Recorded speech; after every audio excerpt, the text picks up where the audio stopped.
Bueno, Uruguay vivirá este domingo un nuevo capítulo, un nuevo desafío en su lucha contra la COVID-19, las elecciones departamentales y municipales. Salud Pública y expertos, de hecho, han emitido una serie de recomendaciones para mitigar, para disminuir el riesgo de contagio justamente de coronavirus. Vamos a hablar de este tema con Henry Albornoz, que es presidente de la Sociedad Uruguaya de Infectología Clínica y además integrante también del Comité de Gestión de Crisis del Ministerio de Salud Pública. Siempre es bueno charlar de estos temas. Henry, gracias por acompañarnos. Bueno, buenos días, un gusto. Muchísimas gracias por la invitación. Bueno, el miércoles el presidente de la República hablaba en rueda de prensa sobre muchos temas cuando hacía la ofrenda floral al pie del monumento al general José Gerardo Artigas. Decía, la parada es brava, es difícil. Y pedía y exhortaba justamente a todos los ciudadanos que tuviéramos conciencia de lo que sucede, digamos, el próximo domingo.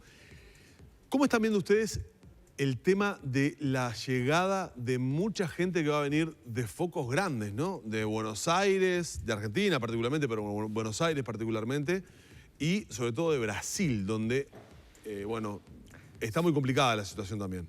Sí, sin duda, creo que la parada es brava, es un desafío muy importante, de una sucesión de desafíos que vamos a tener que seguir enfrentando. Eso también hay que tenerlo claro. Después probablemente venga el desafío del verano y las vacaciones los fenómenos van a seguir con progresivos desafíos, diría yo. Este es un desafío muy importante. Tiene varios componentes.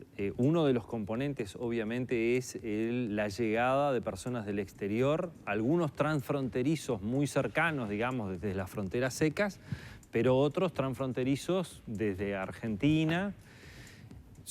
Los dos países con situaciones bastante distintas desde el punto de vista epidemiológico respecto a Uruguay, y obviamente el riesgo de que vengan personas cursando la enfermedad o portando el virus en un estado asintomático es real, y de hecho está previsto que, bueno, los que vengan desde el exterior de Argentina tienen que venir con un test de coronavirus negativo en las 72 horas previas, y con ese test van a poder ingresar al país y van a tener que mantener la cuarentena, para la cual está recomendado que solo la rompan para ir a votar exclusivamente. Esa es una parte del problema, ¿no? Los transfronterizos de Brasil es un poco distinto porque es mucha gente que en realidad vive en la ciudad transfronteriza, claro, y va y viene todos los días. Lo que llaman los doble chapa, por ejemplo, que tienen doble nacionalidad, que están allí de un lado o del otro de la ciudad, ¿no? Exacto. Aunque también viene gente, obviamente, de la región que vive en Río Grande del Sur y que puede venir. Pero después están los otros problemas que son, bueno, el gran movimiento interno de personas, ¿no? Se está hablando de que este fin de semana por la terminal de Tres Cruces van a pasar más de 100.000 personas probablemente. Y eso genera el otro problema, que es en lo que no deberíamos convertir a las elecciones, que es en un evento social masivo de circulación y de reunión de personas. De hecho, probablemente el acto estricto de ir a votar al circuito electoral en un contexto de bastante control, de supervisión, de mantenimiento de las distancias y de otras cosas, probablemente no sea lo de mayor riesgo.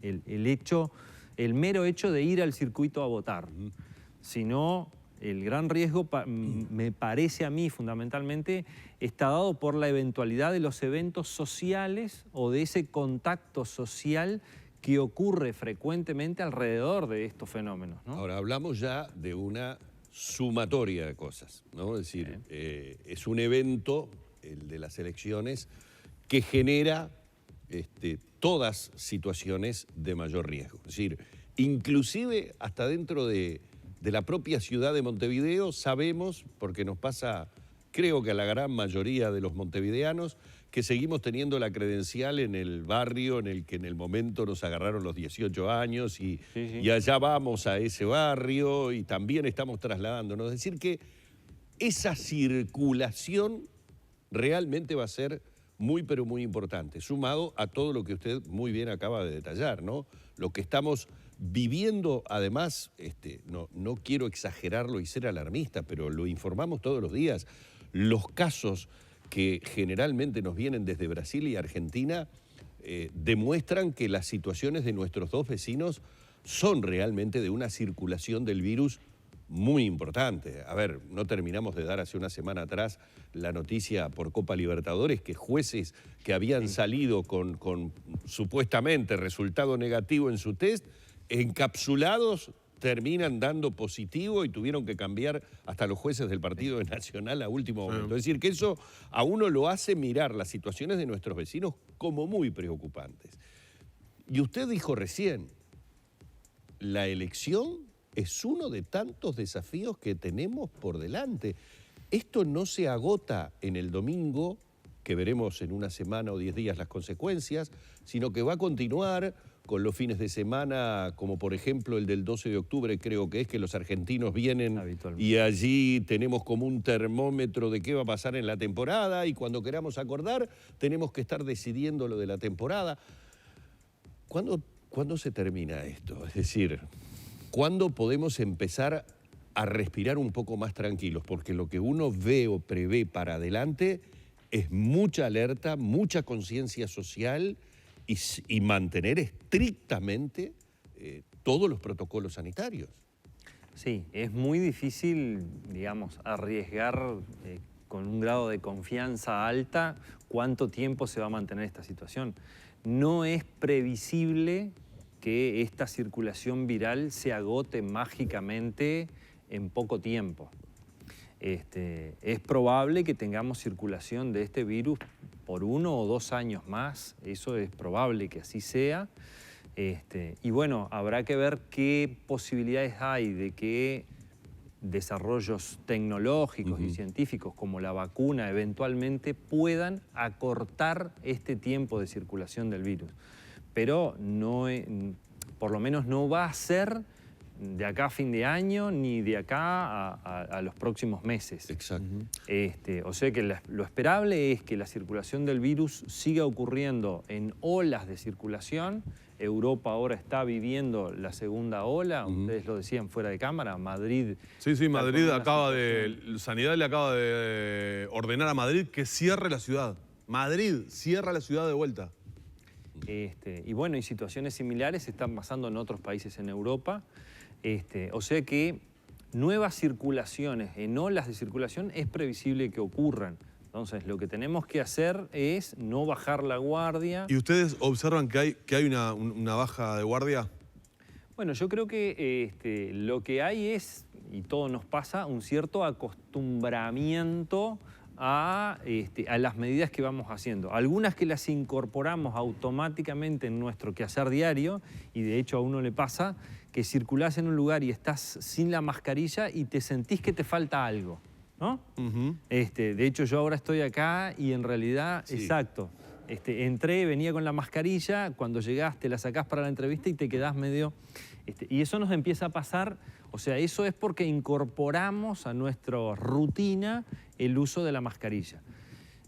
Así tendría que ser con otras estrategias, como la higiene de manos muy frecuente, como otras cosas.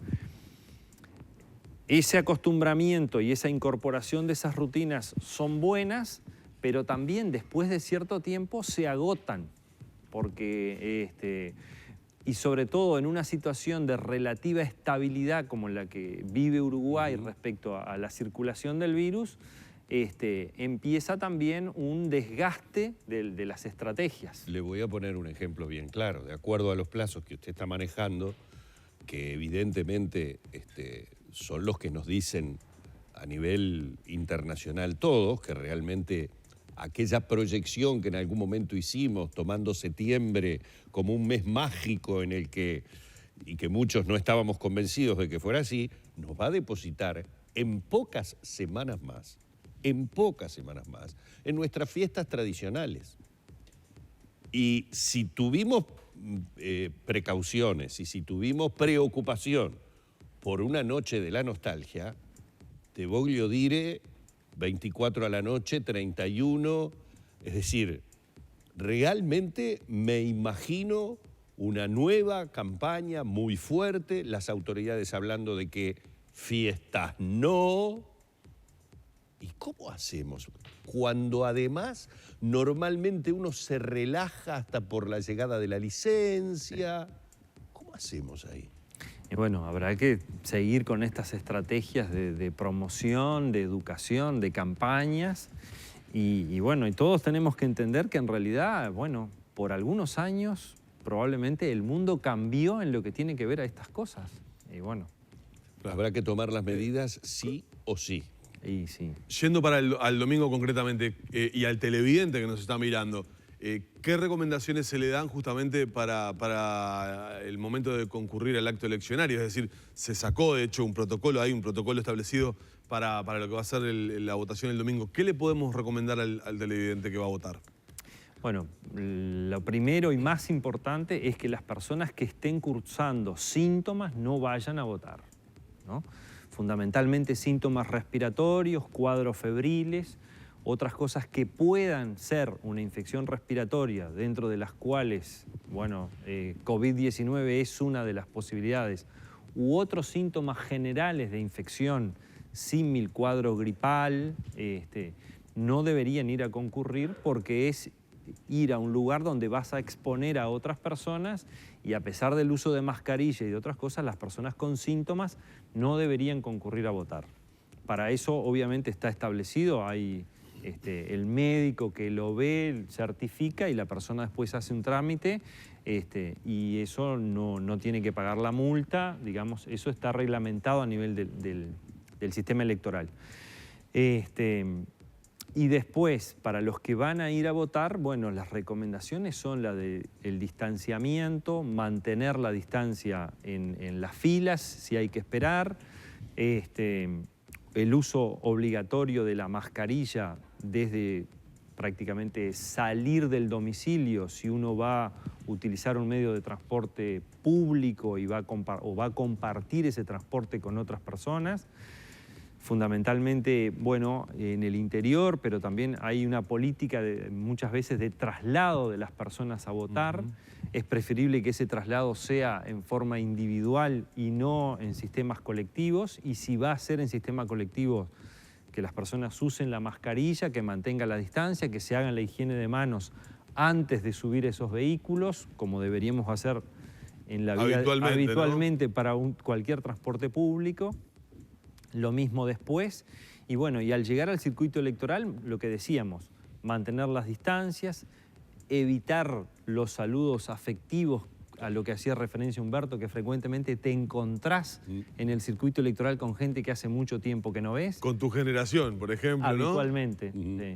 Entonces, los saludos tienen que ser la nueva modalidad de saludos, evitar el formar aglomeraciones de personas o reuniones de varias personas para una charla que puede ser a veces distendida, inclusive a veces prolongada. Bueno, eso hay que tratar de evitarlo.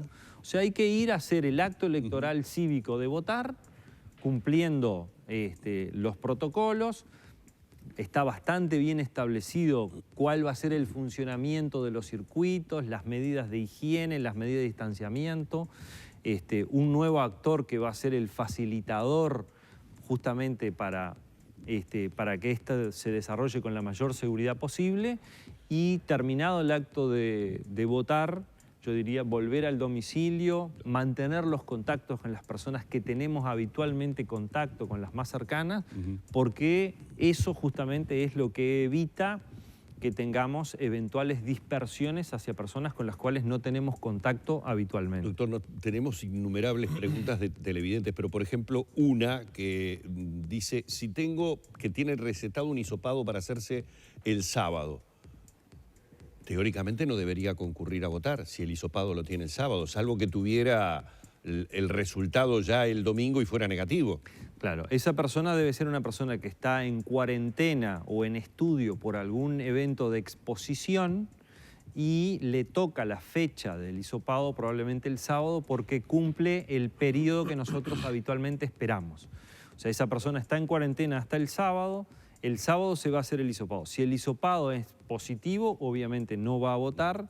Si el hisopado es negativo, puede ir a votar, y si no tiene el resultado hasta el domingo, yo le diría que consulte a las autoridades o de salud para definir cuál es la mejor estrategia, Claro. si ir o si mantenerse en el domicilio. No tenemos más tiempo. Lamentablemente se nos acabó el tiempo. Había otro tema sobre el que le quería preguntar. Que Caso ayer Colonia, informamos, y el Washington Post con Un nuevo...